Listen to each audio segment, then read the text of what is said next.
कल भी ब्राह्मण श्रेष्ठ थे और आज भी ब्राह्मण, और आपके ही मार्गदर्शन में ये बिहार चलेगा। उस पंडित चाणक्य के शिष्य चंद्रगुप्त के भी वंशज हैं।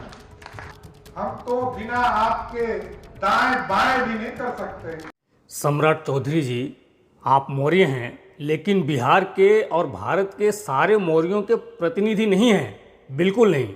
और ना ही आप मूलतः बीजेपी के नेता हैं और ना ही बीजेपी आपका स्वाभाविक घर है। आपके पिता श्री शकुनी चौधरी जी की राजनीतिक यात्रा और जीवन कांग्रेस से शुरू होकर आरजेडी के बागीचे में फला फूला, और आपके स्वयं के राजनीतिक जीवन का तो जन्म ही आरजेडी के आंगन में हुआ। फिलहाल आप जिस पार्टी में हैं और उसके जो मालिक हैं और उनका जो अद्भुत इतिहास ज्ञान है, लगता है आपका ज्ञान भी वैसा ही है, या कम से कम ऐसा लगता है कि 7वीं 8वीं क्लास में केवल यह पढ़ लेने के बाद कि चाणक्य चंद्रगुप्त मौर्य के उस्ताद थे, आपने इतिहास अध्ययन और चिंतन बंद कर दिया। अन्यथा आपको मालूम होता कि चाणक्य नाम का कोई भी जीव इस पूरी धरती पर, पूरे ब्रह्मांड में कभी भी कहीं भी नहीं हुआ। तो जो जीव कभी हुआ ही नहीं, वह चंद्रगुप्त मौर्य का सियासी उस्ताद कैसे हो सकता है? चंद्रगुप्त मौर्य, उनका जीवन, उनकी राजनीति और उनकी राजनीतिक उपलब्धियां मदारी का खेल नहीं कि मदारी ने डुगडुगी बजाई और बंदर को राजा बना दिया। चंद्रगुप्त मौर्य के बारे ऐसी ओछी जानकारी रखने वाले सम्राट चौधरी जी, आपको इतिहास का बिल्कुल ज्ञान नहीं है, बिल्कुल जानकारी नहीं है। सत्यनारायण महाराज की कथा सुनने की तरह अगर आपने इतिहास ज्ञान अर्जित किया है तो आप ही सत्यनारायण महाराज की कथा सुनिए और ओढ़िए बिछाइए। बिहार के और देश के सारे मौर्यों को आप जैसा बिल्कुल मत बताइए। याद करा दूं सम्राट चौधरी जी कि आप जिस वर्ण के हैं उस वर्ण का नाम शूद्र है, सो आप भी शूद्र हैं। और ब्राह्मण कतई एक शूद्र को राजा बर्दाश्त नहीं कर सकता। इतिहास से लेकर वर्तमान तक नजरें दौड़ा लीजिए, उदाहरण अगर मिल जाए तो जानिए कि या तो वह ब्राह्मण नहीं या फिर वह राजा शूद्र नहीं। और आज जो बीजेपी ने आपको हथेली पे उठाया हुआ है तो सिर्फ इसलिए कि वह अपने कदम बिहार में रोप सके, ना कि आपको बिहार की सत्ता सौंपने के लिए। बिहार में अगर बीजेपी उपजती है तो इसके लिए आपकी तारीफ तो बिल्कुल नहीं होगी। आप खुद बनिए जनेऊ का धागा। बिहार के मौर्य जनेऊ नहीं पहनने वाले।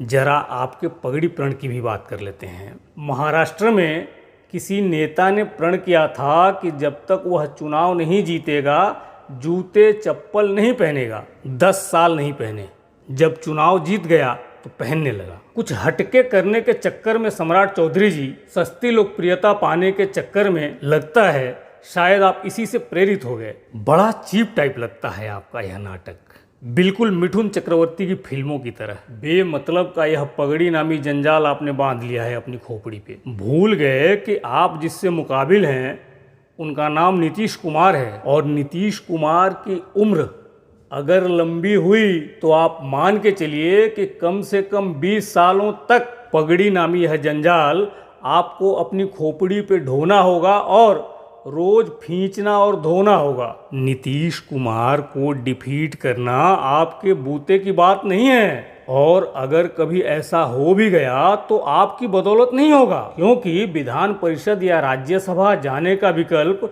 तो आजीवन नीतीश कुमार की इच्छाओं का मोहताज बना ही रहेगा। चंद्रगुप्त मौर्य के प्रतिनिधि बनने वाले सम्राट चौधरी जी, किसी व्यक्ति को चुनाव में हरा देना आपने अगर अपने राजनीतिक जीवन का उद्देश्य और उपलब्धि माना है और बनाया है, तो इससे आपकी छोटी, उथली और छिछोरी राजनीतिक दूरदृष्टि और दूरदर्शिता दिख जाती है, और आप राजनीतिक संदर्भ में चंद्रगुप्त मौर्य का नाम लेते हैं। धिक्कार है।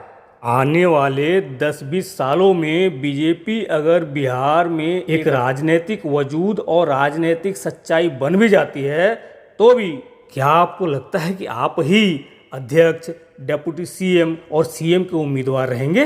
भूल जाइए, जैसे ही मजबूत होगी बीजेपी, आपके कुछ भी सोच समझ पाने से पहले राजनीति की ब्राह्मणी दांव से गोबर पे पड़े हुए गेहूं के दाने की तरह पगड़ी समेत बीजेपी आपको खादर में फेंक देगी। बगल के उत्तर प्रदेश में केशव मौर्य को तो आप बिल्कुल जानते होंगे। भाई ये कैसी ओछी प्रतिद्वंदिता कि जिस नीतीश कुमार के खिलाफ पिले हुए हैं आप, उन्हीं की शरण में डेप्यूटी सीएम भी बने हुए हैं कि जिसके जुल्मों का रोना है उसी के दर पे रोना है। क्या है ये? आपकी राजनीति की सबसे बड़ी उपलब्धि आप प्राप्त कर चुके हैं। सबसे बड़ा इनाम आपको मिल चुका है, वो है डेप्यूटी सीएम का पद। इसके आगे के उद्देश्यों के लिए आपसे जो बन पड़ता है कीजिए। Best of luck. ब्राह्मणों के घुटनों पे अपनी खोपड़ी पटकिए या उनके चरणों को चाट लीजिए, आपको मुबारक।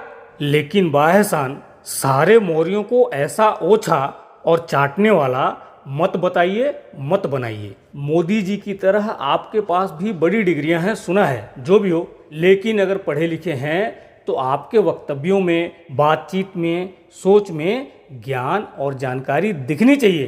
पढ़े लिखे लोगों से ऐसी उम्मीद की जाती है। दर्शकगण, पखवाड़े भर से यूट्यूब मेरे वीडियो को रीच नहीं दे रहा है। वजह जो भी हो, आपसे निवेदन है कि यह संदेश, यह वीडियो सम्राट चौधरी तक पहुँचे। इसके लिए आप जो कर सकते हैं कीजिए।